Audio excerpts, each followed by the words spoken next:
Salam, diqqət mərkəzinə baxırsınız. Aprelin 19-u və 20-si 2022-ci ildən bəri ilk dəfə Rusiya-Ukrayna cəbhəsində atəşkəs elan olundu. Atəşkəs təşəbbüsü Rusiya prezidenti Vladimir Putin'dən gəldi. Vladimir Zelenskinin qismində Ukrayna ona böyük inamsızlıqla hə dedi. Tam atəşkəs təmin edildi mi? Yox. Amma yenə də hərbi əməliyyatların, qarşılıqlı zərbələrin həcmi xeyli azaldı. Lakin Birləşmiş Ştatların bu atəşkəsi uzun müddətli etmək çağırışları cavabsız qaldı. Rusiyaya konkret sülh planı razılaşdırılmadan hansısa atəşkəs lazım deyil. Rəsmi Moskva bunu dəfələrlə bəyan edib. Ukrayna Moskvanın istədiyi kimi öz torpaqlarından imtina etməyə və ərazisində xarici qüvvələr yerləşdirməmək öhdəliyi götürməyə razı deyil. Birləşmiş Ştatlara Ukraynanın iqtisadi potensialına nəzarət etməyə imkan verən müqavilə lazımdır. Bu müqavilə də deyəsən imzalanmağa çox yaxındır. Ümumiyyətlə, Donald Trump Rusiya-Ukrayna arasında sülhün əldə edilməməsindən bezib. Bunu açıq formada artıq bəyan edib. Deyəsən Birləşmiş Ştatlar sülhməramlı kimi Avropanı birinci skripka etmək fikrindədir. Parisdə Ukrayna, Birləşmiş Ştatlar və Avropa nümayəndələri arasında bir görüş artıq keçirilib. İkincisi də Londona planlaşdırılır. Amma sir deyil ki, Avropa bu məsələdə Rusiyaya qarşı daha radikal mövqedən çıxış edir və ümumiyyətlə hələ məlum deyil ki, Putin Avropa ilə masada oturmaq istəyəcək, yoxsa yox. Yəni, Pasxa atəşkəsinə baxmayaraq Rusiya-Ukrayna müharibəsinin tənzimlənməsi prosesi dalana dirənib. İndi görək onu oradan çıxarmaq mümkün olacaqmı? Proqramımızda bugün biz bu suallara cavab axtaracağıq və studiyamızın qonaqlarını sizə təqdim edirəm. Millət vəkili Azər Allahveranov, təhlükəsizlik üzrə ekspert İlham İsmail, siyasi tədqiqatçı Əhməd Əlili və politoloq Anar Əliyev. Axşamınız xeyir, hörmətli qonaqlar, studiyamıza xoş gəlmişsiniz. Azər müəllim, sizdən başlamaq istərdim. Rusiya-Ukrayna cəbhəsində bu gün artıq yenidən silahlar danışır. Atəşkəs bitib və hərbi əməliyyatlar bərpa olunub. Sadəcə olaraq fəlsəfəni anlamaq üçün bu atəşkəsin təşəbbüskarı rolunda Vladimir Putin çıxış elədi. Bundan əvvəl də Pasxa bayramları olub. Onda yox, məhz indi Rusiya prezidenti belə bir təşəbbüsdən çıxış elədi və pis yaxşı atəşkəs oldu. Sizin fikrincə, nədən qaynaqlanır bu cür təşəbbüs? Şübhəsiz ki, Murat müəllim, burada Putinin bu mövqeydən çıxış etməsi və xüsusilə də belə bir təkliflə çıxış edərək müəyyən mənada həm də bir diplomatik, siyasi kontekstdə də bir mesajın verilməsi kimi dəyərləndirə biləcək bu hadisəni. Təbii ki, 3 il ərzində, 3 ildən çox gedən bir müharibə şəraitində müəyyən tərəflərə hesablanmış bir mesaj funksiyasını yerinə yetirə biləcək bir çağırış oldu və siz tamamilə doğru qeyd edirsiniz ki, necə oldu ki, əvvəlki Pasxalarda olmadı, məhz indi oldu və bu onu bir daha göstərdi ki, Rusiya tərəfi müəyyən mənada bəzi mövqelərində əgər əvvəllər daha sərt şəkildə və qəti şəkildə olduğu bir təqdirdə bugün nisbətən yumşaq mövqe sərgiləmək niyyətindədir. Ən azından belə bir təkliflə çıxış etməsi bunu göstərir ki, yəni bir jest olaraq, yəni bunun mövqeyi nədən ibarət? Yəni adətən belə də diplomatik dillə desək, burada daha çox danışıqlara hazırlıqlı olmaq, danışıqlara hazır tərəf qismində çıxış etmək, müəyyən mənada şərtləri müzakirə etmək və digər məsələlər də öz təsirini göstərir. Şübhəsiz ki, Parisdəki olan görüşdə bu 30 saatlıq bir Pasxa atəşkəsi deyək buna, Pasxa atəşkəsinə demək səbəb olmuşdu. Digər tərəfdən də Amerika Birləşmiş Ştatlarının da ən azından Uitkovun özünü götürsək bu prosesdə kifayət qədər Rusiya ilə çox intensiv təmasda olması və müəyyən mənada da bəzi fikirlərin Rusiya Federasiyasının prezidentinin fikirlərinin üst-üstə düşməsi də müəyyən mənada prosesə öz müsbət təsirini göstərir. Amma istənilən halda təbii ki, müsbət dəyərləndirə biləcək bir haldır. Amma təbii ki, bu yalnız bir başlanğıc ola bilər. İndi baxmayaraq ki, Amerika Birləşmiş Ştatlarının səhv eləmirəmsə bir təklifi vardı. Bunun daha uzun müddətə, hətta bir ay məsələsi də deyəsən səhv etmirəmsə, informasiya məkanında biz o informasiya rast gəldik. Keçmədi, qəbul olunmadı. Nə üçün? Çünki Rusiya çox gözəl başa düşür ki, bu bir ay hətta Ukrayna üçün kifayət qədər, yəni silahlı qüvvələrin o deyək, yerlərinin dəyişməsi, yeni silah təchizatı və digər məsələlərdə də uğurlu şəkildə istifadə edə bilər bundan. Ona görə də Rusiya hələlik ki, hakim mövqelərə malik olduğu üçün bu hakim mövqelerini qoruyub saxlama niyyətində, amma eyni zamanda da danışıqlara hazır olduğunu göstərir və ən azından bu sual verdiyiniz deməli, məqam bilavasitə bundan bağlıdır. Sizin ki, İlham müəllim, yəni Vladimir Putin bu təklifi verdi və bu təklifin məhz ondan gələcəyi gözlənilməz idi. Vladimir Zelenskinin cavabı bir mənalı olmadı. Ukrayna prezidenti ilk sözü hə olmadı. Təxminən baxarıq oldu. Daha sonra atəşkəsə razılıq verdi. Nə ilə bağlıdır bax bu gedişlər? Təşəkkür edirəm. Murad bəy, bilirsiniz ki, bu məsələdə, yəni ki, siz düzgün qeyd elədiniz ki, əvvəllər də Pasxa bayramları olubdu, amma bundan vaxtilə hələ 2023-cü ildə Ukrayna təşəbbüs göstərmişdi, Rusiya imtina eləmişdi. Sonra da Rusiya yeni illə əlaqədar belə bir təşəbbüsdə olmuşdu, onda da Ukrayna imtina eləmişdi. Niyə indi məhz məsələ? Bunun mən əsas iki istiqamətini görürəm. Bir, Sumu vilayətinə ki, hücum olmuşdu, yəni ki, cinayət belə deyək ki, çoxlu tələfat verən. O da Pasxa bayramlarından biri idi. Yəni ki, həmən günüdür kilsədə belə deyək ki, ibadət edən şeylər. Verbnaya Vaskresiyyə, palma ağacı bazar günü. Yəni, həmən bir vaxtıdır. Bu səbəblərdən biri budur ki, yəni ki, biz elə pravoslavıq, Pasxa bayramına sadiqik, biz ruslar beləyik. Birinci buydu, amma ən əsas məsələ, mən hesab edirəm ki, Amerika Birləşmiş Ştatları prezidenti Donald Trump'ın son, belə deyək ki, kəskin bir çıxışı idi. O kəskin çıxış birbaşa Rusiyaya yönəlməmişdi, amma Rusiya üçün də kəskin sayıla bilər, Ukrayna üçün də.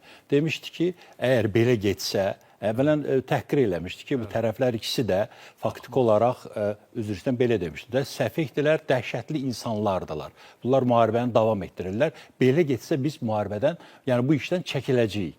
Bu işdən geri çəkilmək və bu işdən geri çəkilmək birinci Rusiya istəmir. Bu Amerika Birləşmiş Ştatları kifayət dərəcədə Rusiyanın əlinə oynayan, xüsusilə Uitkov elə addımlar atır ki, Rusiya üçün çox xeyirlidir. Nəinki Avropa İttifaqı ilə üzbəyüz qalmaq, siz deyən kimi masaya oturacaqmı?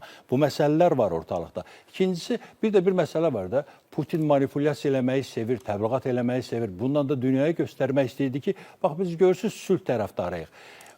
Zelenski niyə gec cavab verdi? Çünki inanmır. Bilir ki, belədir və həqiqətən də 80-dən çox yenə də dron atışı oldu müəyyən dərəcədə.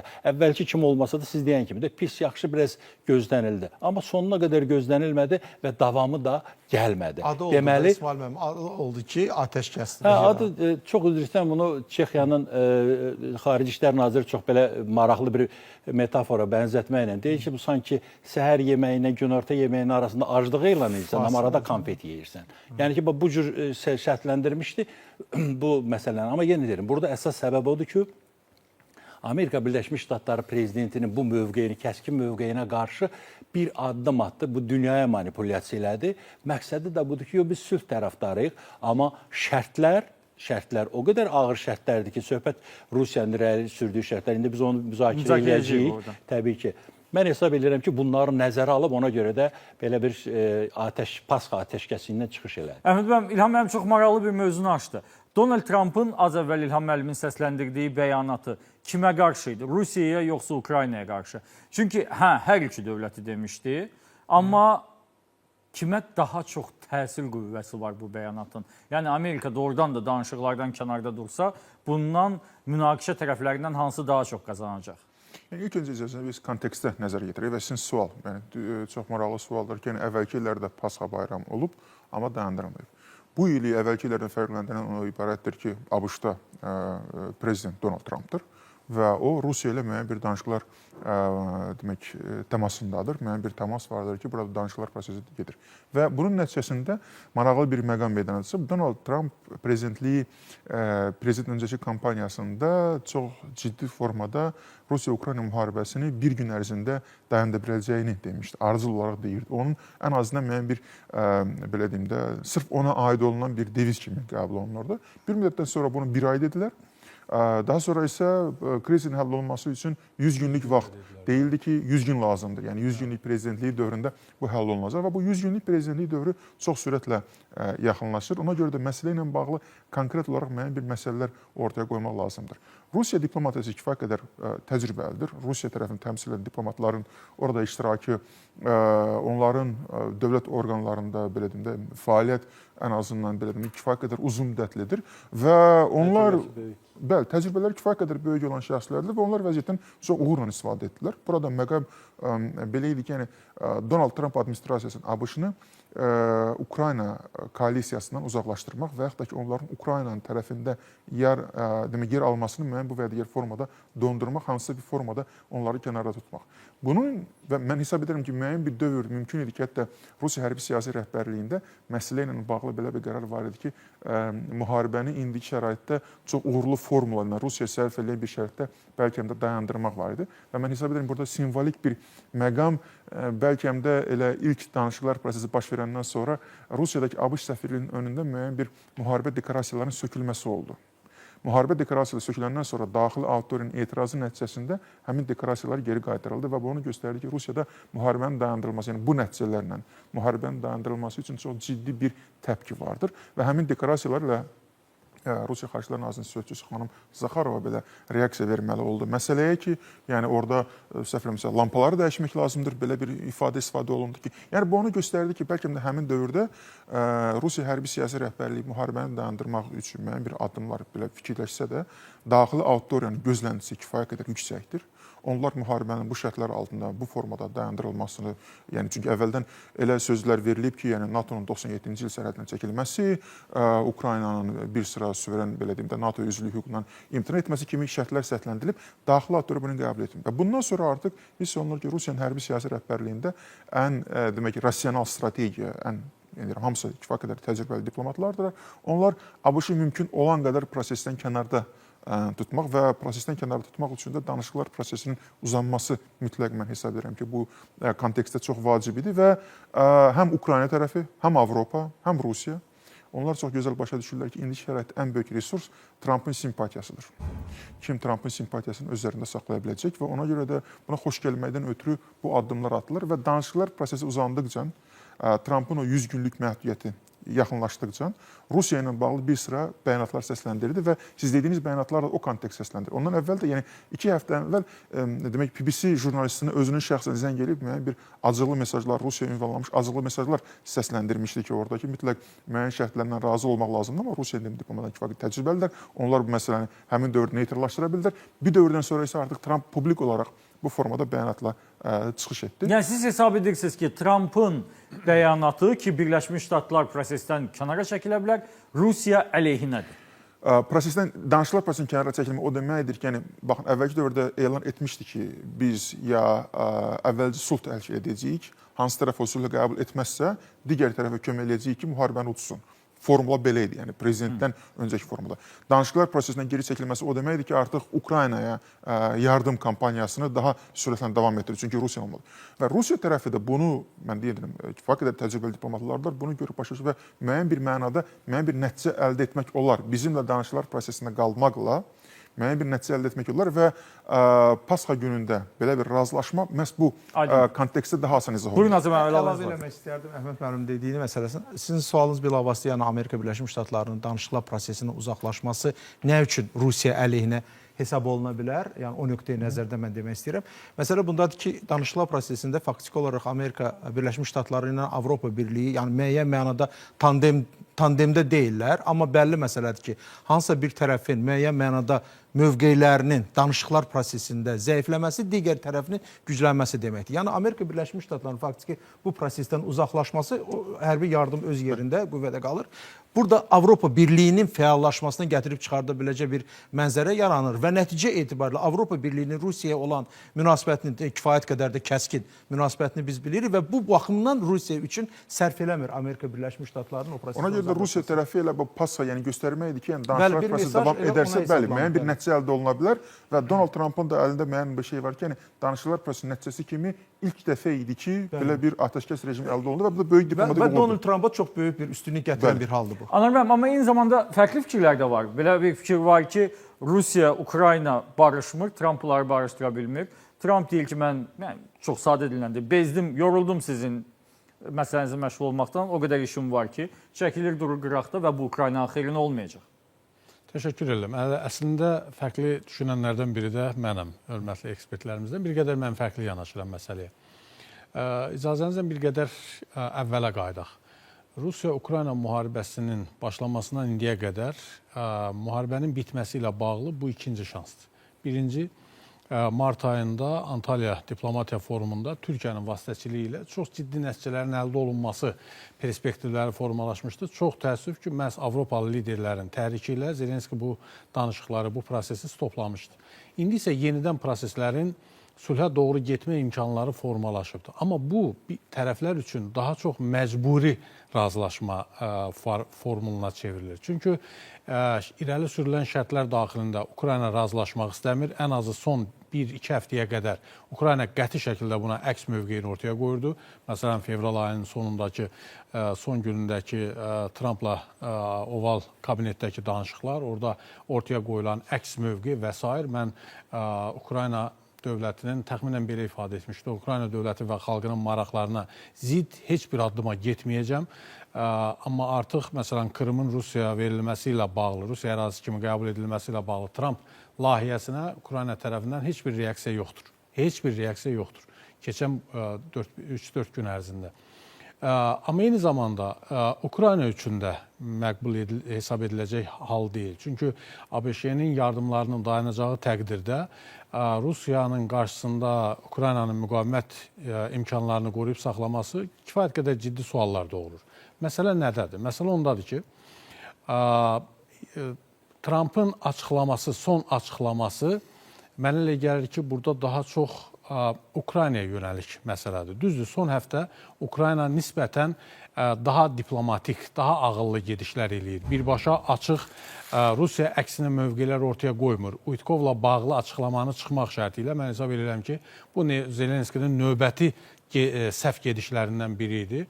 O ABŞ prezidentinin nümayəndəsini Rusiya prezidentinin birbaşa narrativlərinin təsiri altında, fikirlərinin təsiri altında bir şəxs kimi adlandırdı və mən hesab edirəm ki, o yalnız Uitkova ünvanlanmamışdı. Hazır ki, ABŞ administrasiyasına, onun xarici siyasətinə, xüsusilə də Rusiya-Ukrayna müharibəsinə ünvanlanmışdı.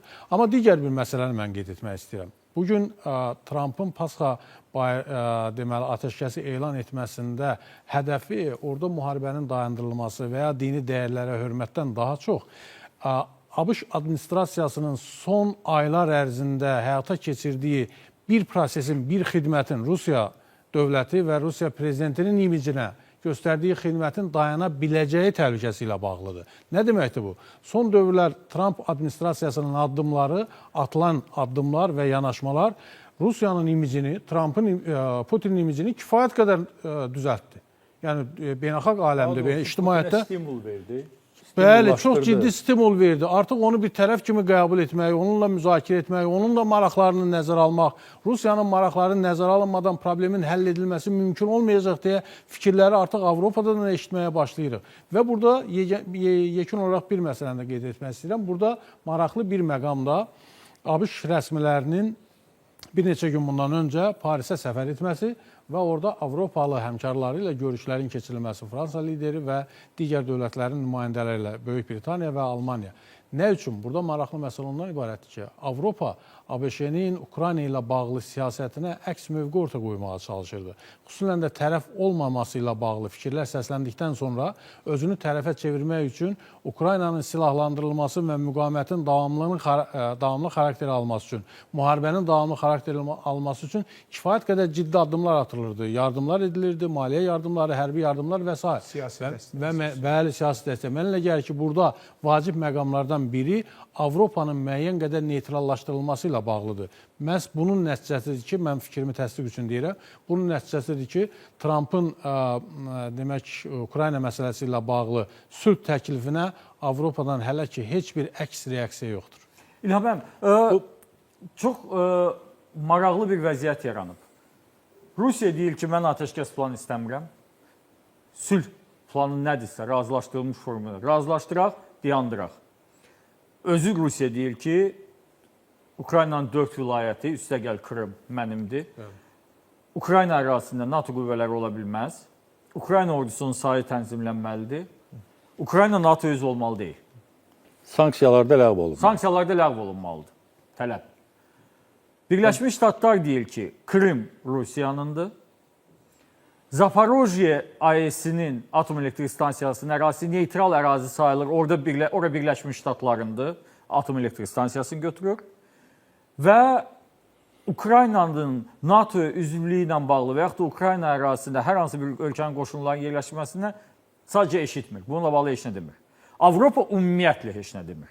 Niyə əlavə edirik? İşğal olunmuş ərazilər Rusiyanın nəzarətinə qalır. Hə, o 4 vilayət də Rusiyanın nəzarətdə qalmalıdır. İndi müxtəlif ideyalar irəli sürülür. Rusiyanın nəzarətində olmayan Ukrayna əraziləri vaxtı ilə Almaniya kimi sektorlara bölünür və s. Sizə elə gəlmir ki, hazırda masa üzərində olan sənəd sadəcə məhvə məhkumdur. Çünki tərəflərdən heç biri onu qəbul etməyə hazır deyil. Əvvələn o sənəd haqqında fikir verirsiniz də, əvvəlcə deyirlər ki, çox belə məxfi sənəddir. Amma məlum oldu ki, bu məxfi sənəd deyil və Ağ Evdə də böyük bir qalmaqal yarandı bununla bağlı olaraq ki, bunu az qala 1000-dən çox adam bilir. Hətta başladılar bir-birlərini ittiham eləməyə ki, bu məxfi sənəd necə çıxıb ortalığa. O yeri gəlmiş yerlər, ona görə də Rusiya prezidentinin köməkçisi də, deyək ki, sözçüsü Peskov dedi ki, bəzi şeyləri bu qədər açıqlıqla demək düzgün deyil. Fikir verdinizsə, o həmən Trumpın çıxışından sonra, yəni Trump dedi ki, gələn həftə müəyyən bir razılaşmalar olacağına inanırıq, amma Peskov yeri gəlmişkən onu da təkzib etdi ki, yox, biz gələn həftəyə bu cür, bu şəkildə bu məsələnin bu cür vaxtı qoymamışıq. Yəni bizim şərtlərimiz yerinə yetirilməyib. O ki, qaldı siz deyən kimi, Amerika Birləşmiş Ştatlarının şərtlərinə isə, bəli, Ukrayna tərəfdən konkret bir səssizlik var. Ən azı bizim verilişimiz gedənə qədər bir səssizlik vardı. Eyni zamanda Avropa İttifaqından keşkir qəbul eləmək istəmirlər də bir ən azı Krımın anneksiyasını, yəni ki, tanınmasını. Amma bir reaksiya yoxdur. Amma bir hiss olunur ki, o adətən deyirlər ki, yəni sükut bir növ razılıq əlamətidir. Bəlkə də razılaşarlar. Çünki Avropa İttifaqı özü də istəmir ki, bu müharibə sürsün də uzun çəksin. Necə ki, Rubio deyir ki, bezmişik, yəni ki, Amerika bezibdir bu məsələlərdən. Bu məsələlərdən siz deyən kimi razı olmaq məsələsi çətin məsələdir. Yəni ki, indiyənə qədər Ukraynanın apardığı bu hərbi mübarizə ki vardı ki, hərbiçilər birinci növbədə bunun əleyhinə çıxacaqlar. Hərbiçilər çıxacaqlar ki, bu növbədə. Bəs onda müharibə uzun müddət davam edə bilərmi? Yəni bundan sonra da hiss olunur ki, davam edə biləcəkdir. Yəni ki, Rusiyanın şərtlərini qəbul eləmək Ukrayna üçün olduqca çətindir. Amma yenə deyirəm, bu Krım məsələsindən sonra əgər Rusiya həqiqətən də, yəni belə fikirləşər, bəlkə də Ukraynanın növbəti şərti bilirsiniz nə ola bilər? Bilirsiniz də nədir? O tutulan ərazilər deyil ki, qalsın Rusiyanın nəzarətində və biz öhdəlik götürürük ki, oranı hərb yolu ilə azad etməyəcəyik. Yəni danışıqlar yolu ilə azad edəcəyik. Amma Rusiya ərazisi kimi qəbul etmirik. Əsas prinsip yəni sənəddə qəbul etmirik. Sənəddə qəbul etmirik. Təbii ki, bunu Avropada qəbul etməyəcəkdir. Yəni bunun mümkünü deyil. Yəni ki, özdə bunu təkcə Zelenski deyil ha. Yəni ki, Zelenskiyə müxalif olan Ukrayna siyasi qüvvələri də bunu istəmir ki, yəni bura Rusiyanın ərazisi kimi tanınsın.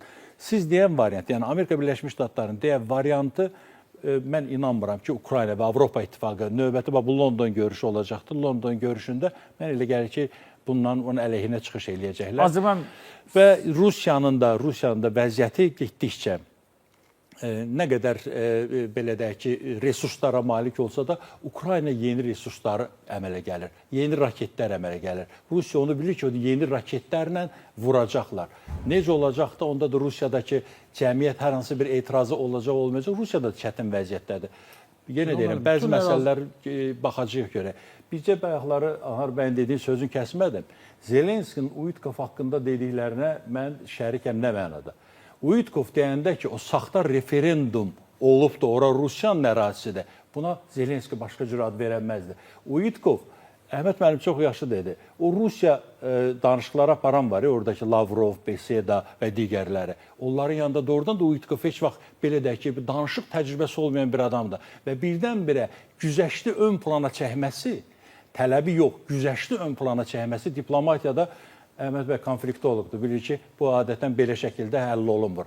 Güzəşti ön plana çəkirsən. Ümumiyyətlə güzəşt barədə danışmırlar. Adətən güzəşt. Rusiya necə ki, Rusiya danışmır. Fikir verirsiniz, Rusiya danışmır güzəştdən. Buyurun Alim müəllim, nəsə getmir. Bəs siz 28 fevral görüşündən sonra və yaxud da seçki kampaniyası dövründə hazırki Ukrayna hakimiyyətinin konkret Uitkovla bağlı deyirəm. Davranışlarından sonra başqa ABŞ administrasiyasının və onu təmsil edən nümayəndənin başqa mövqe ortaya qoyacağını gözləyirsiniz?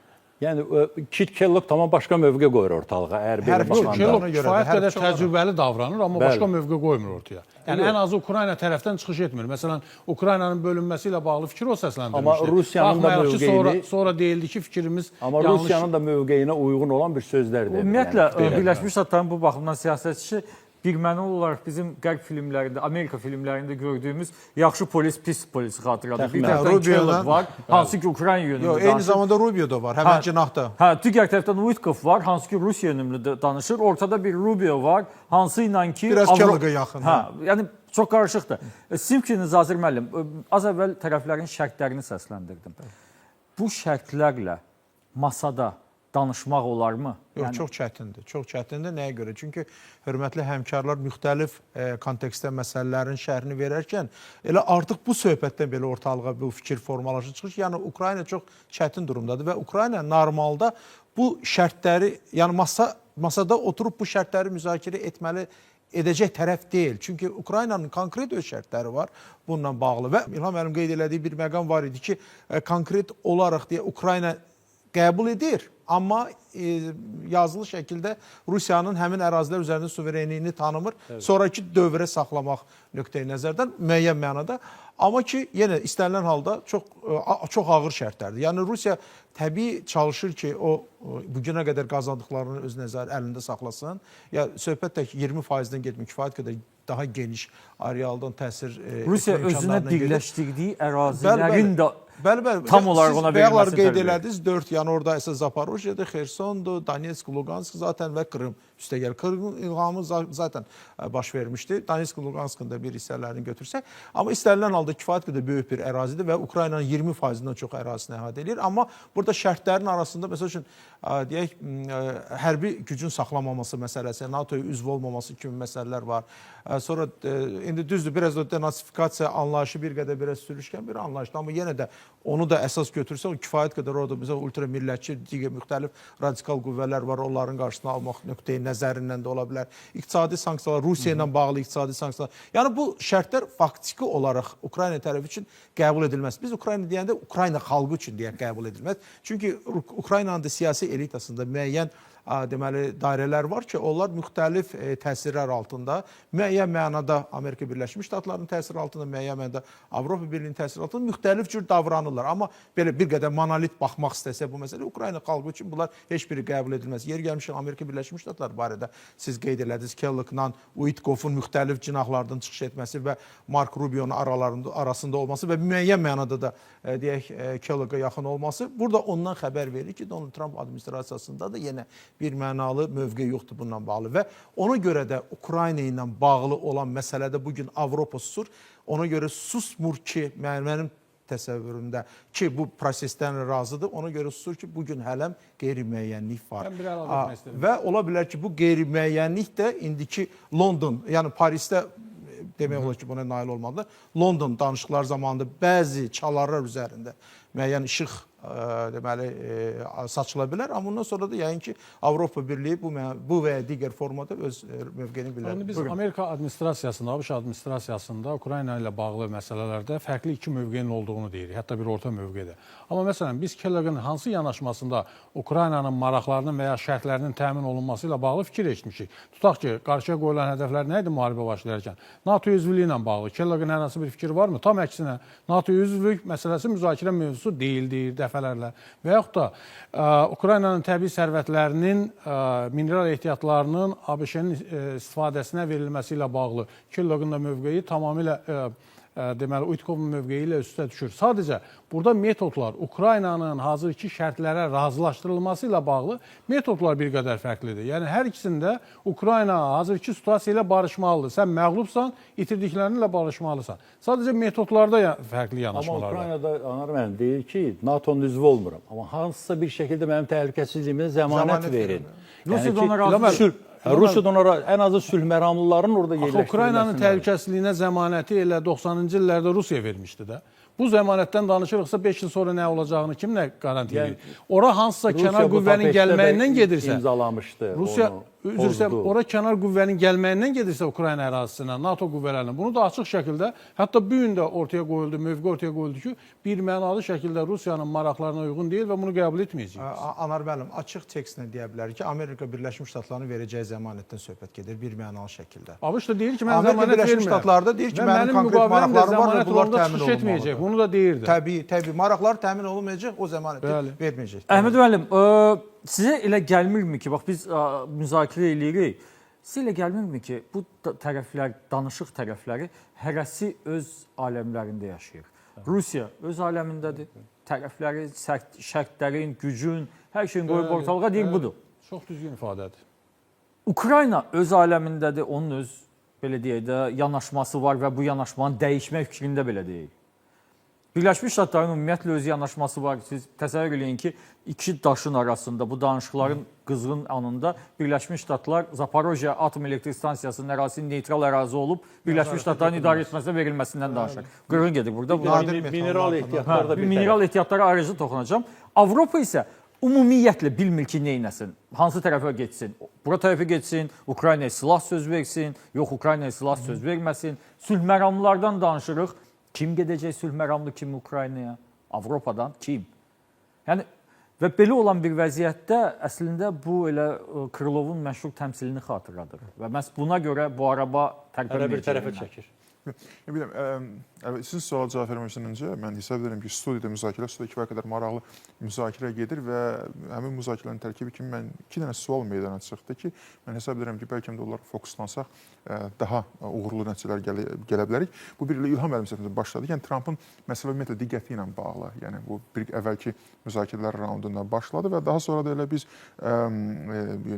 demək ki, nəyə görə Krım bəyanatına fikir verilmir Avropa Müttəfiqası Anar müəllim o sualda səsləndirdi ki, yəni ki, nəyə görə Krım bəyanatına Avropa İttifaqından və Ukraynadan bu cür zəif mesajlar verir. Bir, hesab olunur ki, yəni Donald Trumpın diqqəti çox zaman belə hesab olunur ki, bu diqqət olmursa, artıq bürokratik aparat normal rejimində işləyir və bürokratik aparat, yəni bu artıq Biden dövründən qalan bütün o belə deyim də təlimatlar işə düşür və bununla da artıq mən deyərdim ki, ənənəvi protokolla, yəni hər hansısa bir kənar siyasi müdaxilə olmadan proseslər davam edir. Bunu biz demək bir qədər əvvəl məşhur Oval Office'də olan demək məşhur qarşılaşmadan sonra biz orada gördük ki, hətta bir müddət Kiyevə kəşfiyyat materialları verilmədi belə. Bir müddətdən sonra isə bəlli oldu ki, onu bürokratik aparatı özü elə bir formada həll etdi ki, o prosesi dərhal çox az müddətdə, bir həftə nə qədərsə çəkdi. Bəli, çox belə qısa müddət ərzində davam etdi. Yəni o neqativ diqqət geri çəkilən kimi proseslər bu istiqamətdə artıq öz axarını davam etməyə başladı. İndi əgər Ağ evin diqqəti olmazsa, bu o deməkdir ki, artıq Dövlət Departamenti və Müdafiə Departamenti, demək Pentagon məsələlərə öz üzərinə götürəcəklər və onlar isə sırf o əvvəldən artıq mövcud olan müəyyən bir şablonlar, protokol qaydaları ilə fəaliyyət göstərəcəklər. Trump o şablonları və protokolları dağıdı be. İndi belə o diqqəti çəkirsə, geri çəkilirsə, yəni başı qarışırsa da belə deyək. Bu diqqəti başqa istiqamətdə olursa, demək bu istiqamətdə artıq bu aktivləşir və bu artıq ekspert cəmiyyət tərəfindən, yəni beynəlxalq haqlı yanaşmadır. Üzr istəyirəm, əlavə edeyim. Sadəcə bir əlavə edeyim. Elə əslində Putinin Rusiyanın da istədiyi budur ki, Trumpın diqqəti yayınmasın buna. Bəli, tamam. Yəni o elə Pasxa razılaşması və s. oldu ki, yəni danışıqlar prosesindən çəkilməsin geri. Yəni ona görə də bir qədər əvvəl bəyanat səsləndirəndə ki, biz danışıqlar prosesinə geri çəkilə bilərik. Bu kimin xeyrinə, zərərinədir? Yəni bu kontekstdə məsələ. İkinci bir məsələ isə nəyə görə Krım bəyanatına fikir verilmir? Mən bəlkə də biz Avropa İttifaqının ABŞ arasında son 3 həftədə olan proseslərə baxsaq, belə bir maraqlı bir mənzərə görə bilərik ki, yəni xüsusən də bəlkə də bu proseslərin, bu münasibətlərin ən pik nöqtəsi kimi İtaliya baş naziri Meloni'nin ABŞ səfəri. İtaliya baş naziri yəni koordinasiyalı ola bilərlər. Bəli. Avropa liderləri artıq qəbul edirlər ki, Trumpın belə deyim də ən çox şəxsi favoritində olan və bu arada Biden administrasiyasında, yəni İtaliya baş naziri ilkin dövrlərdə radikal sağçı bir imici vardı, amma həm Biden administrasiyasından, həm də Donald Trump administrasiyası çox uğurlu fəaliyyət, yəni çox azsaylı liderlərdəndir ki, yəni Biden administrasiyasının uğurlu fəaliyyət qursun. Daha sonra da bu çox belə bu həm də İtaliyanın Avropa Birliyinə olan mövqeyi ilə şərtlənən bir haldır. Bəli, o da var. Yəni ondan istifadə edirlər faktiki. Yəni onun deməyiz ki, yəni cənab Trump Amerika birinci deməkdir, bəlkə Qərb birinci, yəni Qərbin yenidən belə deyim də make West great again, Qərbi yenidən böyük bir gücə çevirmək. Belə bir tezislə getdi üzərinə və hiss olunur ki, Donald Trumpın orada səsləndirdiyi fikirlər hiss olunur ki, xoşuna gəlib müəyyən bir qədər o mövqedən, yəni təkcə Amerikanın yox, ümumiyyətlə böyük bir koalisiyanın rəhbəri olmaq və indi kərəkdə hiss olunur ki, Avropa liderləri hər hansı bir formada Donald Trump administrasiyasının qızıqlandıran bəyanatlar vermədən, yəni mümkün olan qədər yəni çalışırlar bütün neqativlikləri ignor eləsinlər. Nə pozitiv məqam varsa onun üzərində fokuslansınlar. Çin aqibəti onları gözləməsin deyə. Bəli. Çox maraqlı bir məqam oldu ki, xüsusən də burada demək burada adlar səsləndirdi. Kellogg, Rubio, Witkoff. Witkoff hesab olunur ki, bu Donald Trump'ın özünün görən gözüdür, özünün iştirak etmədiyi yerlərdə şəxsən onu göndərir. Və demək, Marco Rubio ilə bir yerdə onun göndərilməsi bu Avropa liderləri içərisində, Avropa siyasəti bir qədər fərqli qəbul olundu ki, artıq Marco Rubio'nun Donald Trump administrasiyası xüsusi bir mövqeyi vardır. Çünki yeganə şəxsdir ki, müəyyən bir sistemli idarə etmə təcrübəsi vardır və həmçinin də onun namizədliyi demək olar ki, hamı tərəfindən konsensus nəticəsində olub. Donald Trump'ın təqdim etdiyi digər namizədlərdə belə bir məqama rast gəlinmir. Yəni orada kifayət ziddiyyətli səs vermə ilə belə deyim olar. Və bu formada Rubio'nun dışlanması və Rubio o şəxsdir ki, çox qısa müddət ərzində artıq 3-cü dəfədə Avropaya gəlir və Avropa ilə münasibətlərdə olan bütün neqativləri çalışır aradan qaldırsın. Və bir qədər əvvəl dediyimiz kimi artıq Londonda da görüş gözlənilir. Enerji samiti olmasına baxmayaraq hamı hesab olunur ki, burada ən çox müzakirə olunan məsələ ilə ABŞ-Avropa İttifaqı münasibətləri olacaqdır. Və bu kontekstdə Amma Witkoff oradan Moskvaya getməyə hazırlaşır Londondan. Londondan Moskvaya getmir. O da var. Yəni bu gələcəkdə belə deyim də, yəni bu hansı istiqamətdə nəticə mümkündür ki, bu zaman artıq Avropa liderlərindən, yəni bu zamana kimi əgər o Rusiya liderinin fikirlərini Avropaya daşımaqda belə deyim də şübhələnilirsə, mümkündür ki, indi hal-hazırda bir qədər fərqli rol oynasın, amma bu belə deyim, spekulyasiya etmək, bunu bir qədər gözləmək lazımdır ki, bunun nəticəsini görmək olsun. Başqa bir məqam isə əlbəttə ki, J.D. Vance-in artıq vəfat etmiş demək Roma papası ilə dünən olan görüşü idi. Çünki ölüm ayağında olan insanın görüşü, 2-3 dəqiqəlik görüşü, müəyyən fikirlər səsləndirməsi, xüsusən də miqrantlarla bağlı fikirlər səsləndirməsi, Avropa ilə əməkdaşlıqla bağlı fikirlər səsləndirməsi, bu artıq var idi. Bu o deməkdir ki, və J.D. Vance, yəni əgər görüş alıbsa və ölüm ayağında olan bir şəxslə belə bir görüşün olması, bu hesabdır ki, onun bəlkə də siyasi karyerasında kifayət qədər ciddi bir formada düşən bir məqam olacaqdır. Yəni belə olan halda ABŞ-Avropa münasibətlərində olan belə bir pozitiv proseslər getdiyi müddətdə Ukrayna ilə mineral demək ehtiyatlarla bağlı imzalanan məsələn hiss olunurdu ki, burada Zelenski özü iştirak eləmir, amma o sənədin olmasına maraqlılar. Hətta deyilən olur ki, Ağ Ev müəyyən qədər çalışır ki, hər dəfə yeni şərtlər əlavə etsin ki, bu qədər. Amma görünür proseslərdə vəziyyət elə bir yerə çata bilər ki, Ağ Ev də istəyir ki, müəyyən bir sənəd artıq ortada olsun. Yəni onlayn razılaşıbdır, 4-cü gün, özümüzə gələn 4-cü gün rəsmiləşməsi gözlənilir. Artıq sənəd müəyyən ilkin bəyanat imzalandı ki, bu sənəd imzalanacaq. Belə bir memorandum imzalandı ki, yəni bunun ilkin belə deyim də mərhələsi imzalandı.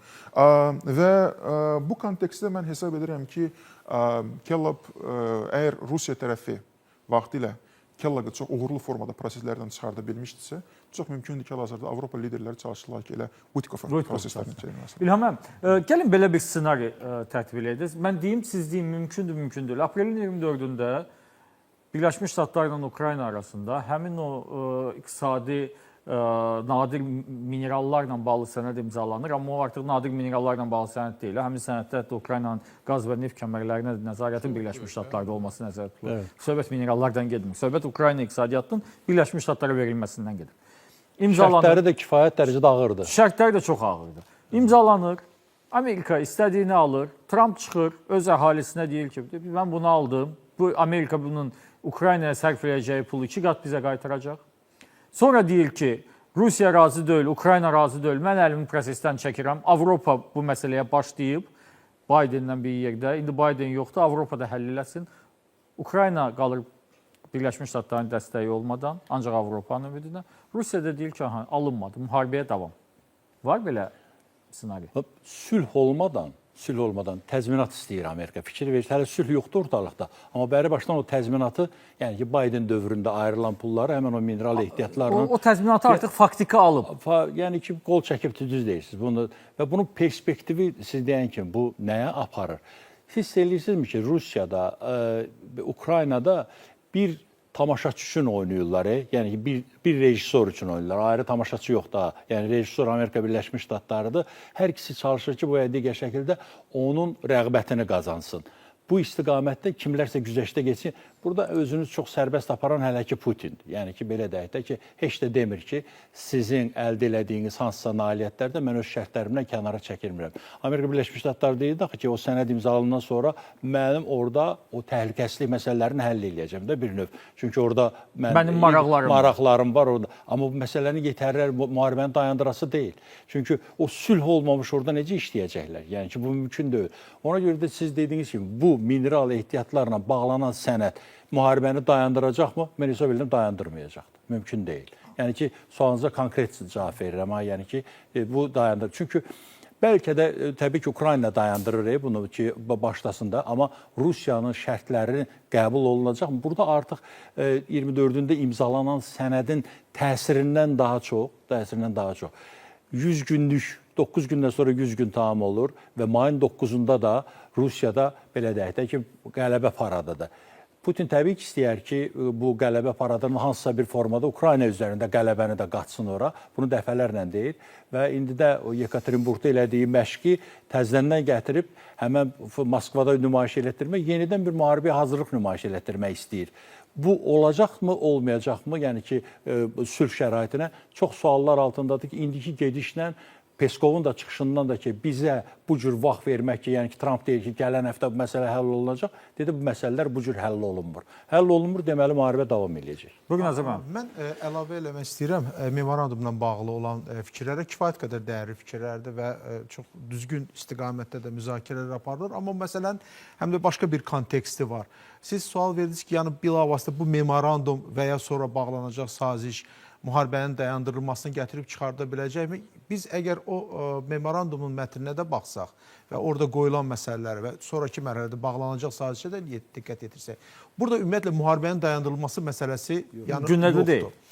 Bu daha çox geosiyasi və geoiqtisadi və müəyyən mənada da ABŞ-ın geostrateji mövqelərinin gücləndirilməsinə və möhkəmlənməsinə xidmət edən bir sənəddir. Nəticə etibarilə söhbət tək həm deyək o nadir minerallar üzərində deyək olan qərar vermə səlahiyyəti yox, tək həm də burada enerji layihələrinə bağlı olan məsələlər yox. Burada həm də çox güclü bir deməli sərmayə axını baş verməlidir Ukraynaya. İndi bu sərmayə axını faktiki olaraq Ukraynanın iqtisadi cəhətdən müəyyən mənada o itirdiyi mövqelərinin bərpa olunmasına xidmət edir. Amma bu nə dərəcədə hərbi potensialının güclənməsinə gətirib çıxardacaqdır və buna imkan veriləcəkdirmi? Bu başqa bir məsələ. Amma bir məsələni də yaddan çıxartmaq. Donald Trumpın və ümumiyyətlə bütövlükdə Amerika Birləşmiş Ştatlarının bu sazişlə bağlı olan məqsədi daha çox Rusiya-Ukrayna müharibəsini dayandırmaq yox. Ukrayna müstəvisində özünün Avrasiya siyasi, ya Ukrayna üzərindən Avrasiya qitəsində olan mövqelərini gücləndirməsi hesablanmış bir deməli ssenaridir. Nəticə etibarilə həm də Donald Trumpın yox, bütövlükdə Amerika Birləşmiş Ştatlarının Çindən asılılığının azaldılmasını hesablanmış məsələdir. Çünki həmin o dediyimiz o nadir minerallar və digər məsələlər o hardan ixrac olunurdu Amerika Birləşmiş Çindən. Yəni o asılılıqdan özünü qurtarmaqdan ötürü Donald Trumpa bugün həmin o saziş hava su kimi lazımdır və bunun müqabilində bəli əlavə investisiya, hətta orada sənəddə var səhv eləmirəmsə, investisiya fondunun yaradılması və digər məsələlər. Bu sırf iqtisadi zəmində Ukrayna üçün əlavə dividend gətirə biləcək. Amma o mineral ehtiyatlar çox üzr istəyirəm. O mineral ehtiyatlar Ərəbistandakı neft kimi deyil, tez qazıb çıxardır. Təbii, yox, uzun müddət çəkən bir prosesdir. O, yəni 3-5 il söhbəti deyil. Elə bu memorandumun müddəti də uzun müddətdir hesab olunur. Rusiya əks alternativini ortaya qoyur ki, biz onu artıq işlədirik. Biz onu artıq gedib çıxmışıq və sizinlə birgə biz onun nəticələrini əldə edirik. Bugün əfəndim. Azərbaycan dediklərinə dəstək kimi. Yəni baxın, burada prosesin axırında, yəni bütün o investisiyaların və sair məqsədi ABŞ-ın strateji iştirakını regionda artırmaq, xüsusilə Ukrayna coğrafiyasındakı, yəni burada problem yəni ondan ibarətdir ki, yəni ABŞ özəl sektoru nə cür maraqlandırmaq olar bunun üzərində. Çünki bəzən olur ki, dövlət imzalayır sənəd, amma özəl sektor, yəni özəl sektoru da razı salmaqdan ötürü mütləq müəyyən bir təhlükəsizlik mühiti yaratmaq lazımdır. Amma əlavə bir məqam, yəni Azərbaycan dedik mi, yəni baxın, hətta Uitkovun təklif etdiyi plan ki, var ki, Ukrayna müəyyən sektoral bölmək və müəyyən hissəsini ancaq Ukrayna nəzarət edir, digər hissəsini isə Birləşmiş Avropa qüvvələri belə nəzarət edir. Bu özü də belə baxanda, yəni bir qədər dərin baxanda faktiki olaraq Ukrayna ərazisində Avropa, ABŞ hərbi kontingentinin iştirakı üçün Rusiyadan icazə almaq üçün, yəni faktiki olaraq əsaslandırılır ki, Rusiyanın icazəsi ilə bu kontingent burada yerləşir. Düz bəzi ərazilər nəzarət eləmir, amma orada olduğu müddətdə bu demək uzunmüddətli perspektivdə bu kontingentin orada olması baxmayaraq, yəni bunu indi 45-ci il Yalta konfransı kimi bölmək adına 38-ci il Münxen sözləşməsi yadda salır. Adını olma, yəni faktiki olaraq realda sonda nəticə öz strateji iştirakını regionda artırmaq deməkdir. Bu da özü də kifayət qədər. Həm də o layihələrin təhlükəsizliyin təmin olunması nöqteyi nəzərdən. Orada axı maraqlı bir məsələ var. Axı bu təklifi irəli sürənlər deyir ki, Qərb qüvvələri ilə Rusiya qüvvələri arasında Ukrayna qüvvələri yerləşəcək. Yəni bunun özü bir maraqlı yanaşmadır və qeyri-real bir yanaşmadır. Söhbət əgər təhlükəsizliyin təminatından gedirsə, atəşkəsin pozulmasının qarşısının alınmasından gedirsə, tam əksi baş verməlidir. Rusiya və Ukrayna qüvvələri arasında mən sizi tam başa bilirəm, yəni narazılığın da o mənbəyi yəni bilirəm. Yəni amma söhbət buna gedir ki, yəni faktiki olaraq əgər nəticə əldə olunarsa, hal-hazırda Polşa ilə sərhəddə duran Avropa qüvvələri gəlir hal-hazırda Ukraynanın tən yarısında dururlar və əgər gələcəkdə hər hansısa bir hərbi eskalasiya olarsa, kim deyə bilməz ki, həmin qüvvələr mandatını bir qədər artırıb. Təbii, təşəkkür edirəm. Əslində mən bunu demək istəyirəm. Yəni, əslində burada söhbət Ukraynada Rusiya tərəfindən təhlükəsizlikdən daha çox Ukraynanın bölünməsindən söhbət gedir. Ukraynanın nəzarət ələ keçirilməsindən söhbət gedir. Bax, Murat müəllim, siz maraqlı bir məsələ toxundunuz. Deyirsiniz ki, bu mineral, demək, minerallarla bağlı müqavilənin imzalanması bu açıq şəkildə iqtisadi istiladır da, işğaldır da. Tam olaraq Ukrayna iqtisadiyyatının ABŞ tərəfindən nəzarətə götürülməsidir. Ora yığılan vəsaiti, həmin o investisiya fonduna yığılacaq vəsaitin ABŞ tərəfindən idarə olunmasından söhbət gedir. Birləşmiş Ştatlar buna başqa cür deyir də. Birləşmiş Ştatlar deyir ki, bu Ukraynanın ifrat borcu, bizim qarşımızda ifrat borclanmasının nəticəsidir. 350 milyard daha demir. Bunlar 350 milyard demirlər indi, amma həmin investisiya fondu 350 milyard. Yəni, çox sadə dildə desək, deyirlər ki, neçə illərdir sizə silah verir, havayı filan, 350 milyard indi qaytarma vaxtıdır. Yəni, bilirsiniz, söhbət buradan ona gedir ki, vaxtlı Sovet İttifaqı, yəni Sovet İttifaqı kimi bu cür mədənlərə diqqət götürən bir demək ölkə maraq göstərməyib o mədənlərə.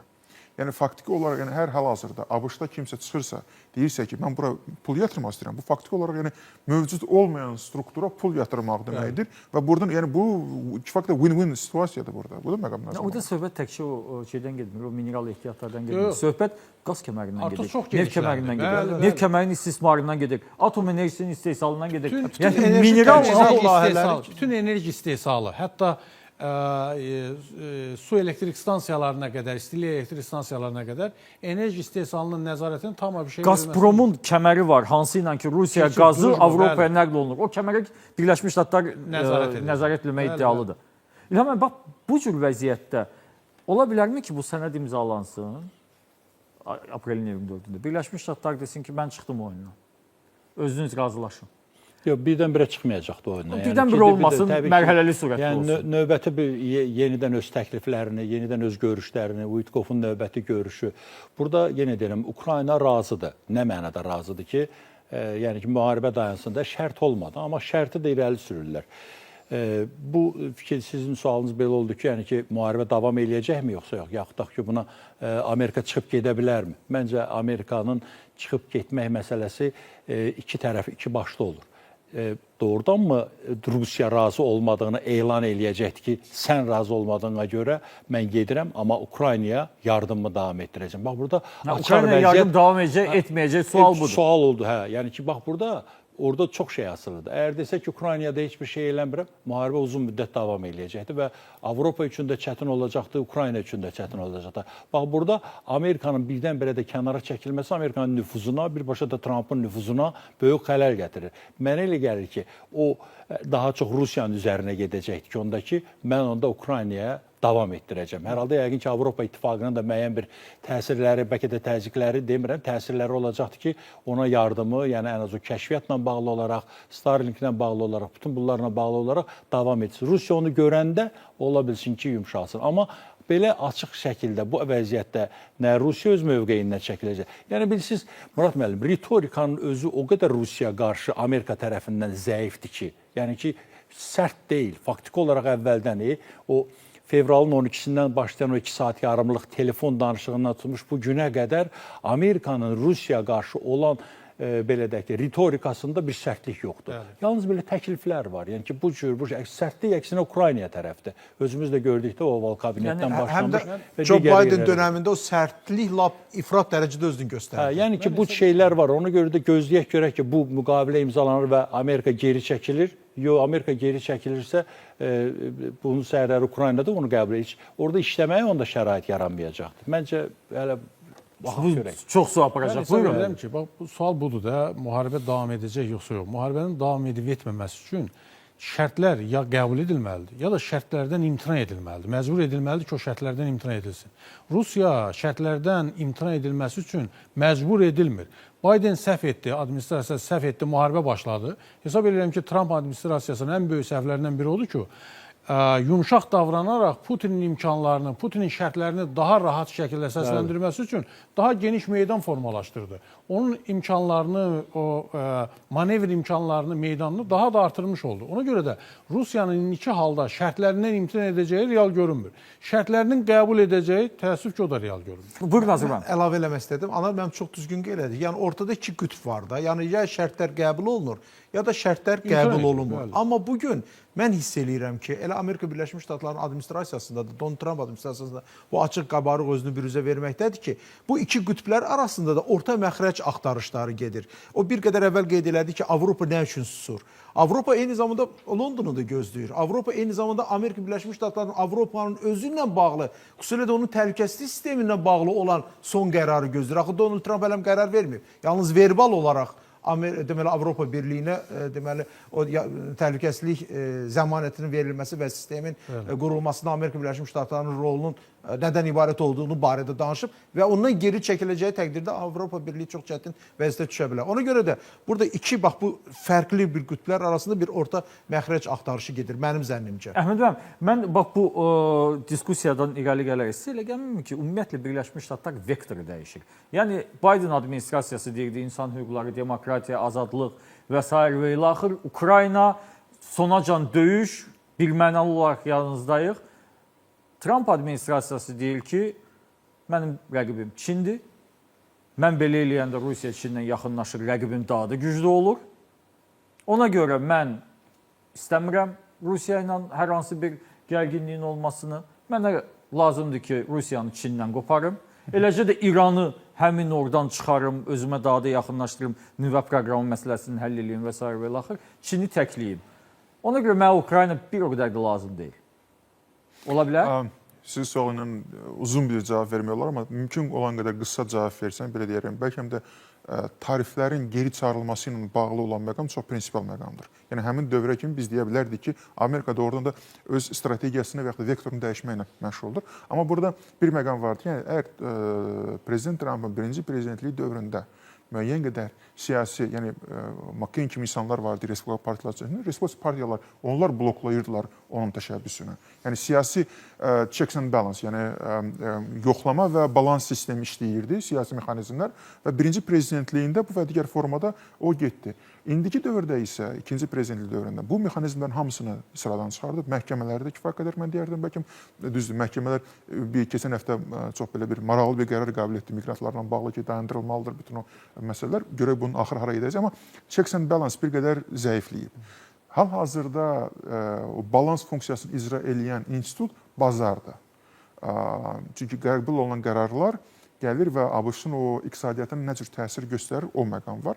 Və artıq görünür ki, bir sıra əvvəldən qəbul olmuş, yəni miqrantlarla bağlı olan qərarlardan, tariflərlə bağlı olan qərarlardan çox sürətlə geri çəkilir. Və burada ən vacib məqam ABŞ, mən deyərdim ki, bəlkə də hərbi sənayesinin o təmsilçiləridirlər ki, onlar artıq görürlər ki, Avropada, çünki müəyyən qədər əgər siz müəyyən bir öhdəlikdən imtina edirsinizsə, sizin silahla bağlı ciddi təhlükələr vardır ki, sabahları bu silahın müəyyən bir hissələrini siz təmin etməyə bilərsiniz. Bu F-35-lərdir, bu digər ən müasir silah nümunələrdir ki, olur və indi şəraitdə ona görə də mən hesab edirəm ki, bəlkə də Avropa İttifaqı ABŞ arasında, xüsusən də mən bir qədər əvvəl dediyim kimi, Mark Rubio'nun qısa müddət ərzində Avropa 3 səfəri olub.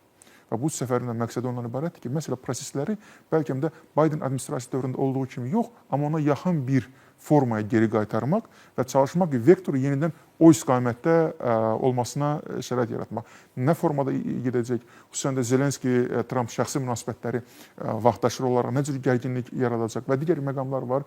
ABŞ üçün, yəni determinantlar hədsiz çoxdur və bəlkə də buna deməyə imkan vermir, amma hiss olunur ki, ABC-ın daxilində vektoru əvvəlki formaya qaytarmağa cəhd yönlü qüvvələr daha aktivdirlər.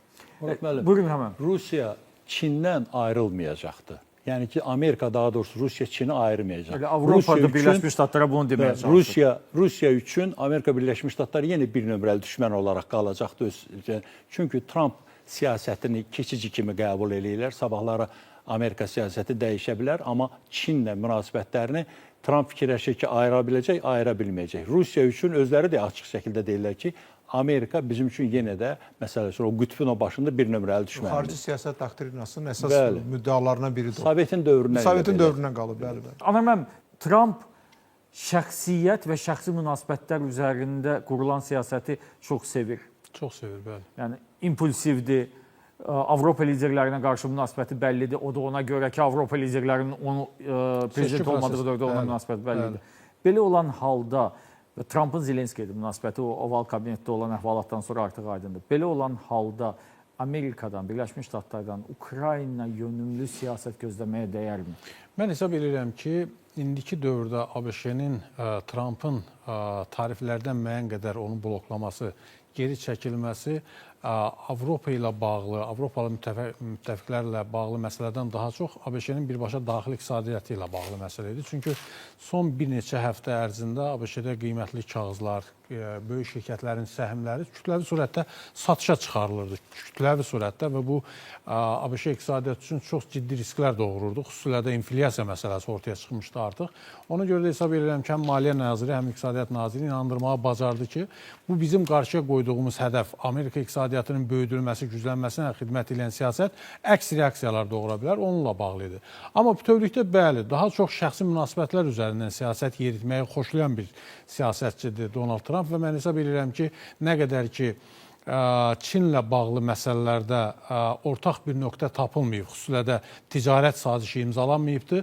Ukrayna ilə bağlı məsələdə Ukrayna maraqlarına xidmət edən Rusiyanın hazırki yeridilən Rusiya maraqlarına xidmət etməyə əks mövqe ortaya qoyulmayacaq, təəssüf ki. Hörmətli qonaqlar, proqramımıza ayrılan vaxt başa çatdı. Studiyamıza gəldiyinizə görə sizə təşəkkür edirəm. Əziz tamaşaçılar, biz bugün diqqət mərkəzində Rusiya-Ukrayna müharibəsində sülh yaratma prosesini müzakirə etdik. Təəssüf ki, gəldiyimiz nəticələr onu göstərir ki, Rusiya və Ukrayna müharibəsini yaxın zamanda dayandırmaq deyəsən qeyri-mümkündür. Bu prosesdə iştirak edən tərəflərin mövqeləri bir-birindən çox fərqlənir, maraqları da fərqlənir, atdığı addımlar və istifadə etdiyi metodlar da fərqlidir. Bu isə müharibənin indiki mərhələdə dayandırılmasını təəssüf ki, qeyri-mümkün edir. Bizə baxdığınıza görə təşəkkür edirəm, gecəniz xeyir qalsın.